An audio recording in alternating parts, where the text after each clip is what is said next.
మాజీ మంత్రి కొడాలి నానిపై గుడివాడ పోలీస్ స్టేషన్లో కేసు నమోదైంది.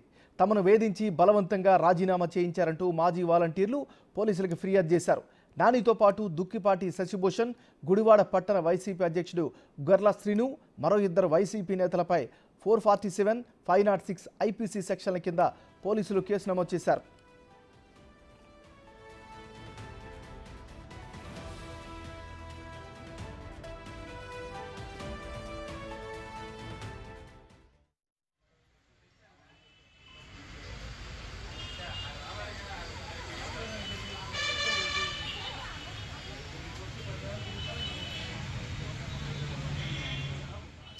మనం బ్రేకింగ్ న్యూస్ చూస్తున్నాం.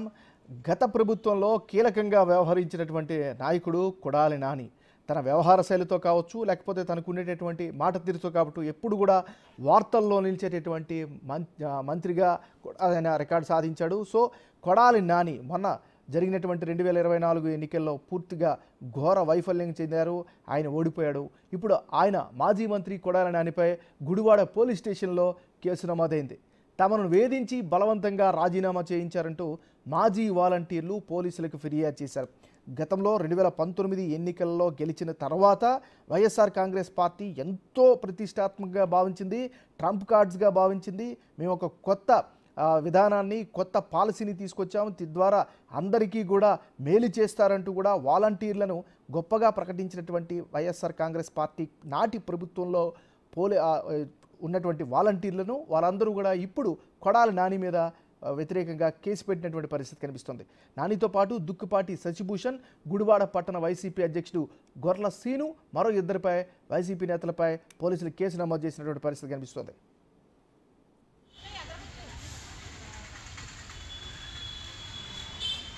మనం బ్రేకింగ్ న్యూస్ చూస్తున్నాం. మాజీ మంత్రి కొడాలి నానిపై గుడివాడ పోలీస్ స్టేషన్లో కేసు నమోదైంది. ఈ కేసుకి సంబంధించి మరింత తాజా సమాచారాన్ని మా రిపోర్టర్ శివ అందిస్తారు. శివ, నాగరాజు మొత్తం మీద చూస్తుంటే కనుక వైఎస్ఆర్సీపీ నేతలపై ఒక్కొక్కరిపై కూడా కేసు నమోదవుతున్న పరిస్థితి కనిపిస్తా ఉంది. తమని బలవంతంగా రాజీనామా చేసి వార్డు వాలంటీర్లుగా రాజీనామా చేసి ఇబ్బందులు పాలు చేశారు, తమను వేధించారని చెప్పి కూడా పోలీసులకు ఈ రోజు వాలంటీర్లు ఫిర్యాదు చేశారు. మాజీ మంత్రి కొడాలి నాని, ఆయన సన్నిహితుడు దుక్కుపాటి శశిధూరణపై గుడివాడ పట్టణ పోలీస్ స్టేషన్ లో ఫిర్యాదు చేశారు. మరో ఇద్దరు వైసీపీ నేతలపై కూడా కేసు నమోదు చేసినట్టు తెలుస్తా ఉంది. సెక్షన్ 447, 506, రెడ్యూ 34 ఐపీసీ సెక్షన్ కింద కూడా వీరిపై గుడివాడ 1 టౌన్ పోలీసులు అయితే కేసు నమోదు చేశారు. సో మాజీ మంత్రి కొడాలి నానికి బిగ్ షాక్ తగిలిందని కూడా చెప్పుకోవచ్చు. ఎందుకంటే ఇటీవల తెలుగుదేశం పార్టీ మాజీ అధ్యక్షుడు మంత్రి అచ్చెన్నాయుడికి సంబంధించి కూడా ఏదైతే జరిగిన పరిస్థితి కనిపిస్తా ఉందో, వాలంటీర్లంతా కూడా రాజీనామా మా దగ్గరికి రావాలంటే, ఉద్యోగాలు రావాలంటే వెంటనే మీరు ఆయా పోలీస్ స్టేషన్ లో ఫిర్యాదు చేసి తమ వద్దకు రావాలని చెప్పి అచ్చెన్నాయుడు పిలుపునివ్వడంతో రాష్ట్ర వ్యాప్తంగా కూడా ఉన్న వాలంటీర్లు ఎవరైతే వైసీపీ నేతలు ఒత్తిడితో రాజీనామా చేశారో వారంతా కూడా వారిపై కూడా పోలీస్ స్టేషన్ లో ఫిర్యాదు చేసినట్లు కూడా తెలుస్తా ఉంది. నాగరాజు, దీనిపైన చర్యల మాట ఏంటి Shiva?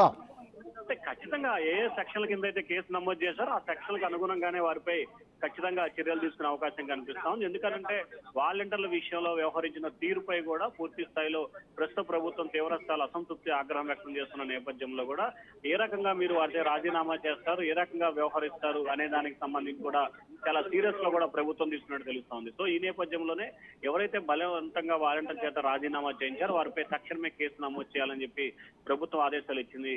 Nagaraju, right, thank you Shiva.